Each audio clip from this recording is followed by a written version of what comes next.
Banyak orang mengatakan kalau maulid Nabi itu bid'ah karena tidak ada di zaman Nabi. Kenapa sekarang kita menggunakan mushaf Al-Quran, di mana mushaf Al-Quran itu sendiri tidak ada di zaman Nabi? Bagaimana Ustaz? Ada perbedaan yang sangat mendasar antara Maulid Nabi dengan Mushaf Al-Quran. Diakui bahwa kedua-duanya, baik Maulid maupun Mushaf, itu tidak ada di zaman Nabi. Tetapi perbedaannya, Maulid Nabi sepeninggal Nabi pun tidak ada dari kalangan sahabat maupun keluarga yang mengerjakannya. Tidak ada yang memperingatinya. Berbeda dengan Mushaf Al-Quran. Karena pertimbangan jangan sampai nanti ke depan ada perbedaan dalam cara membaca, ada kesalahan dalam susunan, dan pertimbangan-pertimbangan maslahat yang lainnya, maka para sahabat Nabi, khususnya yang senior, mereka bersepakat untuk mengumpulkan Al-Quran dalam bentuk mushaf. Dan ketika para sahabat bersepakat, berijma, konsensus dalam mengumpulkan Al-Quran, maka itu dalil. Berbeda dengan peringatan Maulid Nabi yang tak punya dalil. Pengumpulan Al-Quran menjadi mushaf punya dalil. Apa itu? Ijma'nya sahabat. Apa dalilnya bahwa ijma' sahabat adalah dalil? Nabi SAW sendiri yang mengatakan, majtama'at qaumi 'alat dhalalah. Tidak akan kaumku, yaitu para sahabatku, bersepakat di atas satu kesesatan.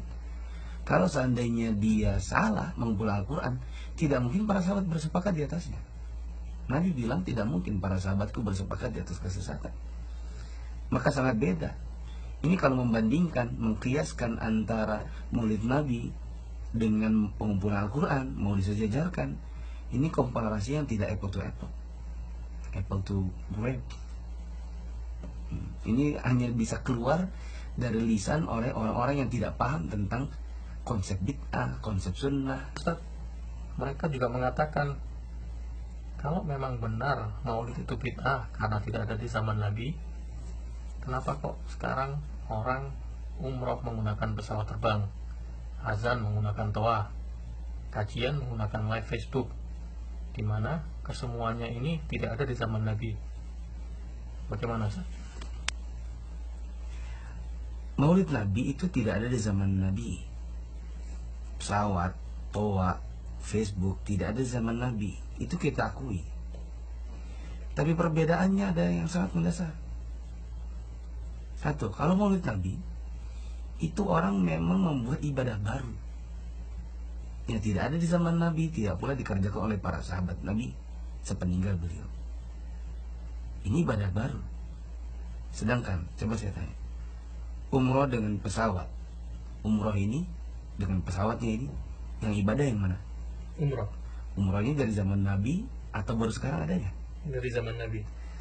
Azan dengan toanya, yang ibadah yang mana? Azan ya.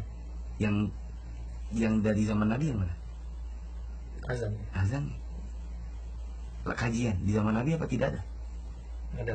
Ada.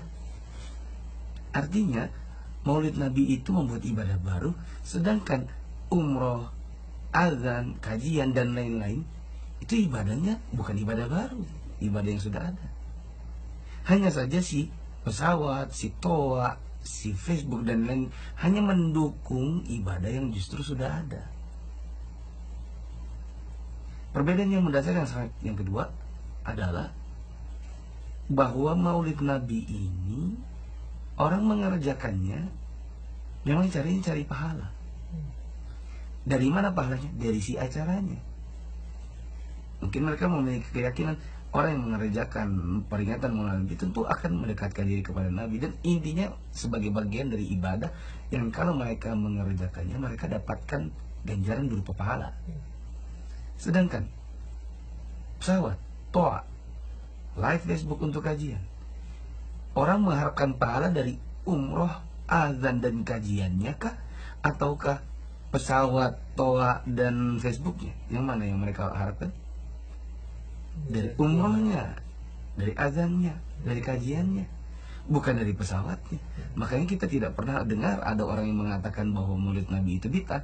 Mereka pada saat yang bersamaan mengatakan, siapa yang naik pesawat maka pahalanya 2 kali lipat daripada yang naik kapal. Kita tak pernah dengar itu. Dan tidak ada yang meyakini itu. Maka ini sangat berbeda. Peringatan Maulid Nabi, ibadah baru. Pesawat dan lain-lain tadi itu mendukung ibadah yang sudah ada dari zaman Nabi. Ini mencari pahala. Ini hanya membantu ibadah yang sudah ada. Tidak mencari pahala dari si barang-barang yang belum ada di zaman Nabinya itu tadi. Di dalam usul fiqh ini disebut dengan bid'ah. Ini disebut dengan maslahah mursalah. Nah, sangat yang berbeda. Bid'ah dilarang. Nabi tiap Jumat memperingatkan itu. Wa iyyakum muhdatsatil umur. Fa inna kulla muhdatsatin bid'ah. Hati-hati kalian jangan mengerjakan hal-hal yang mengada-ngada di dalam agama, dan itu semua disebut dengan bid'ah, dilarang oleh Nabi. Wa kullu bid'atin dhalalah, setiap bid'ah kesesatan. Beda dengan masalah mursalah. Masalah mursalah perkara dunia yang mendukung ibadah yang sudah ada. Dan ini tidak dilarang oleh Nabi SAW. Antum a'lamu bi umuri dunyakum. Kalau untuk urusan dunia, kata Nabi, kalian lebih tahu. Sekali lagi ini, biasanya komparasi seperti ini tidaklah keluar kecuali dari orang awam atau dai yang mereka tidak memiliki pemahaman yang benar tentang konsep sunnah, bid'ah, masalah mursalah.